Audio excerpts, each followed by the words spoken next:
자, 다음은 표현식에 대해서 살펴봅시다. 자, 표현식은요, 굉장히 중요한 용어입니다.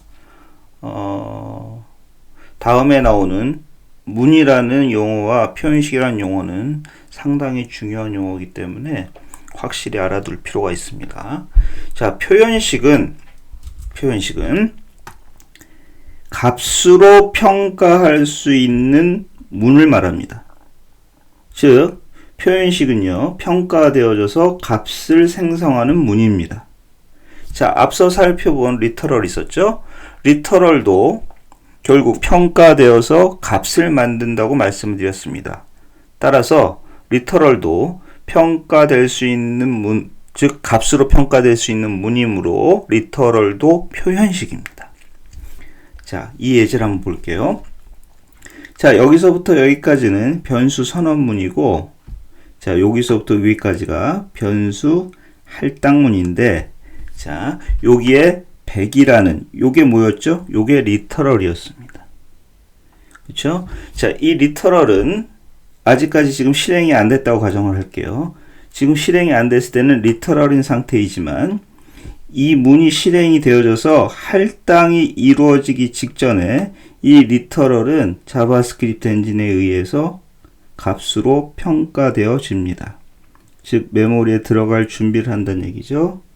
자, 따라서 이 리터럴은 값으로 평가되어질 수 있기 때문에 이 리터럴 자체가 바로 표현식이 됩니다.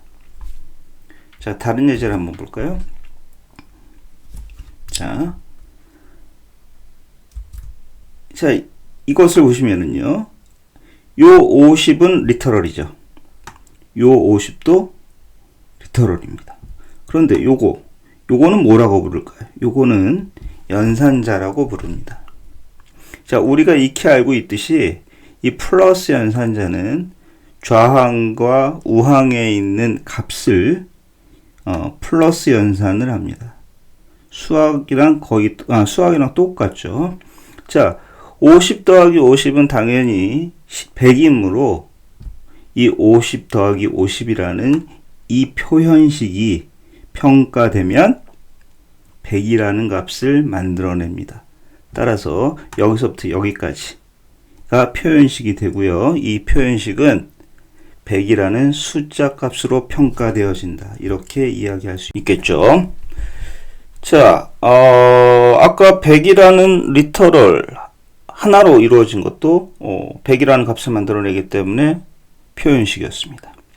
지금 보고 계시는 50 더하기 50 이것도 100이라는 값을 만들어내기 때문에 표현식입니다. 즉 표현식은 값으로 평가될 수 있으면 무엇이든지 다 표현식이 될 수 있다는 얘기죠. 자, 보시면 표현식은 리터럴 혹은 식별자라는 것은 예를 들어서 변수 이름 같은 걸 얘기하죠. 예를 들어서 변수 x라고 했을 때 변수 x에 10이 할당되어져 있는 상태라고 가정하면 변수 이름 x를 참조하는 순간 10으로 평가되어지죠. 따라서 식별자도 리터럴입니다. 값으로 평가될 수 있으므로 리터럴입니다. 연산자, 함수 호출 등으로 조합될 수 있다는 얘기죠. 자, 연산자 같은 경우에는 단독으로 올 수는 없겠죠. 당연히 연산자는 피연산자가 필요하기 때문에 좌항 또는 우항 또는 단항으로 어떠한 값들이 올 겁니다. 자, 표현식은 여러 가지 형태로 만들 수 있는데 리터럴, 식별자, 연산자 또는 함수 호출 등의 조합으로 이루어질 수 있다. 자, 함수 호출은 아직 안 배웠지만 잠깐 말씀을 드리면 함수라는 것은 호출할 수 있는 것인데요. 호출을 하면 반환값이라는 것을 리턴해 줍니다. 즉 함수라는 것은 호출하면 값으로 평가되어져요. 따라서 함수 호출문도 표현식입니다. 자, 여러 가지 방식이 있다고 말씀드렸지만 중요한 것은 표현식이라는 것은 값으로 평가된다라는 것이 중요합니다. 달리 얘기해서 값으로 평가될 수 있는 문은 모두 다 표현식이죠. 예제를 한번 볼게요. 자, 여기 있는 것들. 자, 얘는 리터럴이죠. 리터럴은 값을 만들어내기 때문에 리터럴 자체가 표현식입니다. 자, 얘는 숫자 리터럴이라고 부르고, 숫자 리터럴은 숫자 값을 만들죠. 따라서 표현식이 됩니다. 얘는 문자열 리터럴이라고 부르고, 문자열이라는 값을 만들어냅니다. 따라서 표현식이죠. 자, 식별자 표현식인데요. 예를 들어서 변수 sum이라는 게 있다고 가정을 해볼게요. 미리 선언이 돼 있다고 가정을 하는 겁니다. 예를 들어서 sum에 100이라는 숫자가 할당되어져 있는 상태라고 하면, 이런 식으로 sum이라고 하는 식별자를 참조하면 100이 참조가 됩니다. 즉 100이라고 평가가 된다는 얘기죠. 따라서 식별자도 표현식입니다. 여기 보시면 여기 점이 있는데요. 얘는 이 앞에 있는 것이 객체라는 의미이고, 이 뒤에 있는 것이 객체의 프로퍼티라는 겁니다. 즉 객체 person이라는 객체가 가지고 있는 name이라는 프로퍼티가 가지고 있는 값으로 평가되어집니다. 따라서 얘네들도 이 객체의 프로퍼티 참조도 식별자 표현식의 일종이라고 볼 수 있겠죠.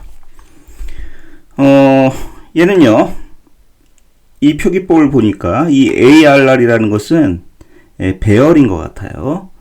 이 배열에 인덱스를 주어서 이 ARR이라고 하는 배열에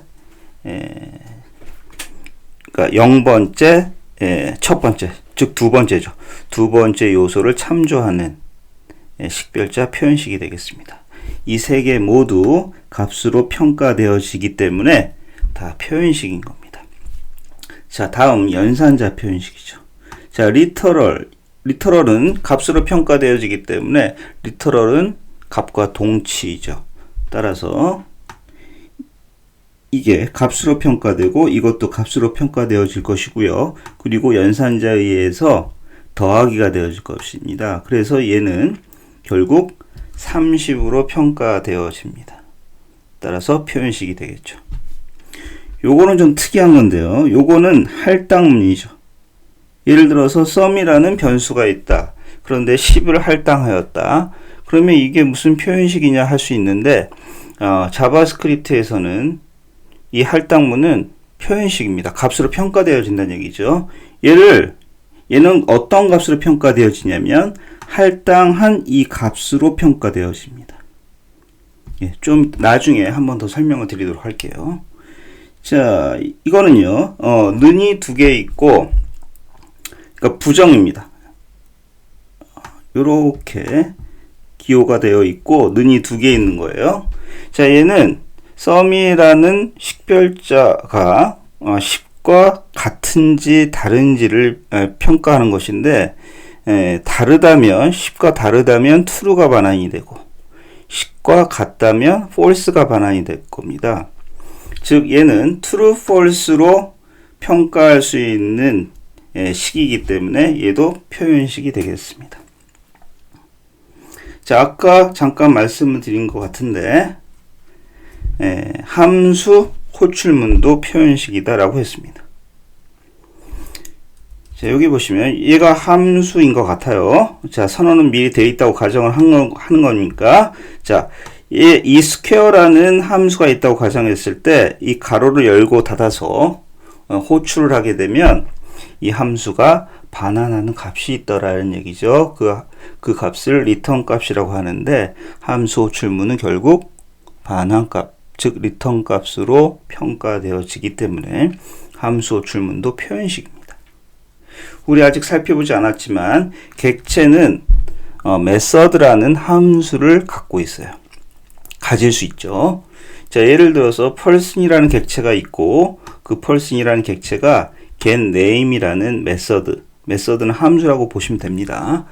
이 getName이라는 함수를 가지고 있다고 했을 때 그 함수를 호출하면 마찬가지로 함수로 호출했을 때와 마찬가지로 반환값을 리턴하기 때문에 그 반환값으로 평가되어질 수 있다라는 거죠. 따라서 함수도 또 메소드도 호출을 하게 되면 값으로 평가할 수 있는 표현식이 된다, 이런 얘기입니다. 자, 표현식은 평가되어 값을 생성합니다. 값으로 평가되어진다는 얘기죠. 자, 따라서 표현식과 표현식이 생성한 값은 동등한 관계입니다. 즉 동치라고 할 수 있어요.